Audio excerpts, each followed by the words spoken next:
નમસ્કાર મિત્રો, સ્વાગત છે તમારું વિડીયોમાં। તમે જોઈ રહ્યા છો દેશ, દુનિયા અને ગુજરાતના તાજા સમાચાર। અમરેલીના લાઠીમાં એનાલોગ પનીરના વેચાણ સામે એસઓજીના દરોડા, 2 દુકાનમાંથી 19 કિલો શંકાસ્પદ જથ્થો જપ્ત કરાયો। સુરતમાં કતારગામના નવા ઓડિટોરિયમમાં પહેલીવાર સંજીવ કુમાર નાટ્ય સ્પર્ધા યોજાશે। અમદાવાદમાં ન્યૂ રાણીપમાં એક ફ્લેટમાં ચાલતું હાઈ પ્રોફાઇલ જુગારધામ ઝડપાયો। 38 લાખના મુદ્દામાલ સાથે 8ની ધરપકડ કરાઈ। ટ્રેડ ગ્રીપ કંપનીમાં ઇન્વેસ્ટમેન્ટના નામે વડોદરાના સિનિયર સિટીઝન સાથે 1.7 કરોડની છેતરપિંડી થઈ। અમદાવાદમાં પરિમલ 4 રસ્તા નજીક ફ્લેટમાં સોલર પેનલ લગાવવાના નામે છેતરપિંડી, એડવાન્સ પૈસા લીધા પણ પેનલ ન લગાવી। અમદાવાદ દુષ્કર્મ કેસ, સિક્યોરિટી એજન્સીના માલિક સામે ગુનો નોંધાયો। લાયસન્સ એક્સપાયર હોવા છતાં ચાલતી હતી કંપની। પંચમહાલ જિલ્લામાં મેઘરાજાની ધમાકેદાર બેટિંગ, શહેરામાં 2 કલાકમાં 2.5 ઇંચ વરસાદ। પાનમ ડેમમાં પાણીની આવક થઈ। પોતાનું પાપ છુપાવવા નદીમાં વહાવી દીધો મૃત ભ્રૂણ। અમદાવાદના સાબરમતી રિવરફ્રન્ટ પર અરેરાટી મચી। ગુજરાતમાં વરસાદનો નવો રાઉન્ડ શરૂ। અમદાવાદ સહિત 13 જિલ્લામાં વરસાદની આગાહી જોવા મળી। દારૂની હેરફેર માટે બુટલેગરોનો કિમિયો। અમદાવાદમાં ગીઝર અને ઇન્વર્ટર ખોલતા જ પોલીસ પણ ચોંકી ગઈ। સાગબારા જંગલ જમીન વિવાદ ગાંધીનગર પહોંચ્યો। સાંસદ મનસુખ વસાવા ખેડૂતોના હક માટે મેદાને, રાજકારણ ગરમાયું। 14 મહિનાનો ગ્રે પીરિયડ અને 10 કરોડનો ચૂનો। ગુજરાત યુનિવર્સિટીમાં નિર્જા ગુપ્તાએ આચરેલી ગેરરીતિની ઇનસાઇડ સ્ટોરી જોવા મળી। વડોદરા કોર્પોરેશનની સમિતિઓની રચનામાં વિલંબથી કાઉન્સિલરોના આઈકાર્ડથી ડાયરી સુધીની કામગીરી અટવાઈ। વડોદરામાં 2 લાખ દે વરના તેરે કેફે નામ બોલ દૂંગી, તમન્ના અને તેના પતિ સોહેલ સામે વધુ એક ફરિયાદ નોંધાવાઈ। વડોદરામાં પથ્થરગેટ વિસ્તારમાં જય કુબેર રેસિડેન્સીમાંથી જુગારધામ પકડાયો। 3.25 લાખની મત્તા સાથે 13 શખ્સો પકડાયા। સુરતમાં મીઠી ખાડી પૂરનો કાયમી ઉકેલ લાવવા અસરગ્રસ્તોની ગાંધીનગર દોડ। મીઠી ખાડીના મૂળ સ્વરૂપની પુનઃસ્થાપના માંગ, સરકારનું સકારાત્મક આશ્વાસન મળ્યું।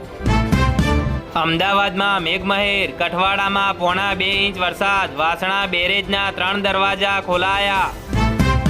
ગુજરાતની મેડિકલ કોલેજો બની રેગિંગની હોટસ્પોટ। 2024ના સરકારના નિયમો માત્ર કાગળ પર, આંકડા ચોંકાવનારા જોવા મળ્યા।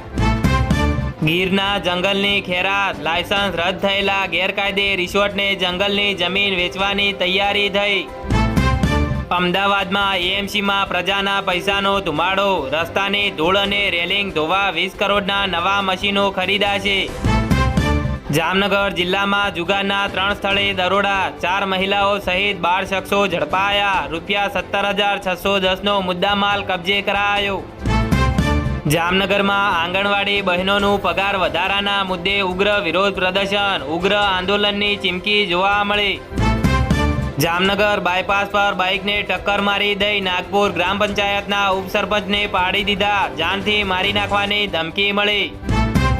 જામનગરના ધ્રાગંડા ગામમાં સાદી રેતીના ગેરકાયદે સંગ્રહ વહન સામે તવાઈ, 3 વાહનો ઝડપાયા। ઈડરની હસનપુરા શાળામાં મધ્યાહન ભોજનમાંથી મૃત ગરોળી મળી। 37 બાળકોની તબિયત લથડી। ગુજરાતના 2 જિલ્લામાં આગામી 3 કલાકમાં ભારે વરસાદનું રેડ એલર્ટ। અમદાવાદ સહિત 13 જિલ્લામાં ઓરેન્જ એલર્ટ જાહેર કરાયું।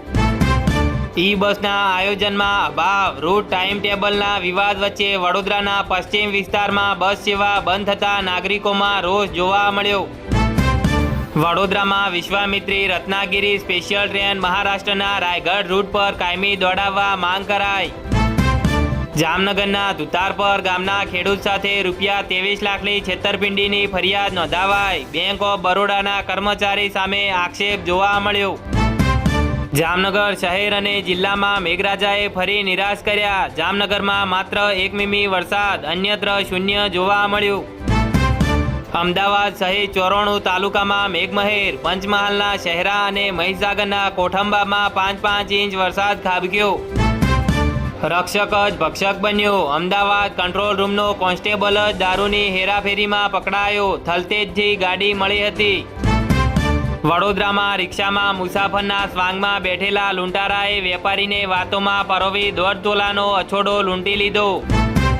સુરતમાં મુસાફરો ભરેલી BRTS બસ પેલનનું પતરું ચાલુ બસે લટકી પડ્યું. સુરતના સિંગણપોરમાં એપાર્ટમેન્ટના પહેલા માળે મકાનમાં ભીષણ આગ લાગી 3 લોકોનું રેસ્ક્યુ કરાયું. દમણમાં ઈ-ચલણના નામે બોગસ APK ફાઇલ મોકલી ઠગાઈ કરતી ગેંગનો એક સાગરીત પકડાયો.